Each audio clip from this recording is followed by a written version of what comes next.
네, 잠시 뒤에 우리나라 국적 유조선 납포 소식 속보를 알아보도록 하고요. 먼저 코로나 상황부터 짚어보도록 하겠습니다. 김성환 시사평론가 나오셨습니다. 안녕하십니까? 네, 안녕하세요. 자, 매일매일 시작할 때마다 신규 확진자 수부터 짚는데, 자, 새벽 0시 기준 신규 확진자 수가 840명, 국내 발생이 804명, 809명이네요.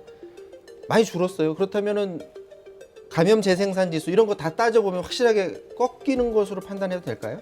일단 뭐 완전히 꺾였다 이렇게 단정하기 좀 어려운데요. 네? 둔화되고 있다 이것만은 뭐 분명한 것 같습니다. 왜냐하면 검사자 수 대비 확진자 비율을 따지면은 1월 4일 최고 1.7 정도까지 올라갔거든요. 네. 근데 지금 1%대까지 초반까지 지금 떨어져 있는 상황이기도 하고요.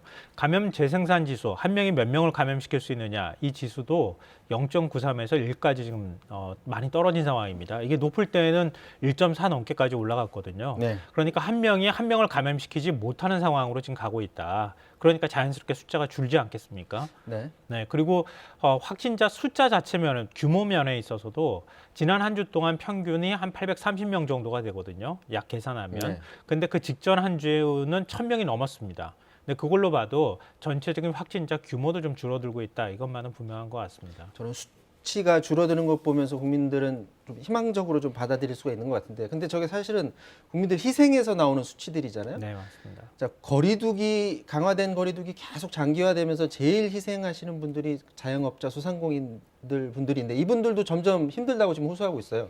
뭐 국민들도 힘드시겠지만 직접적으로 경제적인 타격을 입는 분들이 제일 그렇죠. 힘들죠. 이미 지난해 3차례에 걸쳐서 집합 제한과 금지 명령이 내려졌는데 연말에 또 한 차례 지금 시작이 된 거 아닙니까? 네. 근데 지금까지도 계속 이어오고 있다는 거죠. 그러니까 매출에 아주 심각한 타격이 있을 수밖에 없는 상황이고요. 그래서 그 불만이 누적되면서 이제는 안 되겠다 이런 얘기가 지금 곳곳에서 나오고 있습니다. 네. 그러니까 영세 자영업자나 소상공인들 단체 모임 이런 곳들에서 헌법 소원을 제기를 했는데요. 감염병 예방법에는 이렇게 해서 영업 금지를 못할 경우에 손실을 보상하는 규정이 아예 없다는 겁니다. 이거는 기본권 침해에 해당이 된다. 그러니까 이 부분에 대해서 헌법재판소에서 판단을 해달라 이렇게 지금 헌법 소원을 제기한 상황입니다. 이게 어느 정도 버티다가 다시 재기할 수 있으면 좀 버틸만 한데, 버티는 게 장기화되면 결국에는 이제 문을 닫는 상황까지 가게 되면 돌이킬 수 없는 그런 상황이 오기 때문에 자영업자들이 힘든 게 더 큰 것 같은데, 형평성 문제가 최근에 이제 화두가 되고 있어요. 특히 이제 헬스장에서 그 화두로 던지고 있는데, 이분들 위해서 이제 정부 차원에서 다시 검토하는 부분이 좀 있나 보죠? 네, 정세균 국무총리가 오늘 관련 발언을 했는데요. 현장에서 받아들이지 못하면 보완을 해야 한다. 네. 기준 자체보다 이행과 실천이 중요하다. 이런 얘기를 했거든요. 네. 뭐 어찌 보면 너무 당연한 얘기인데요.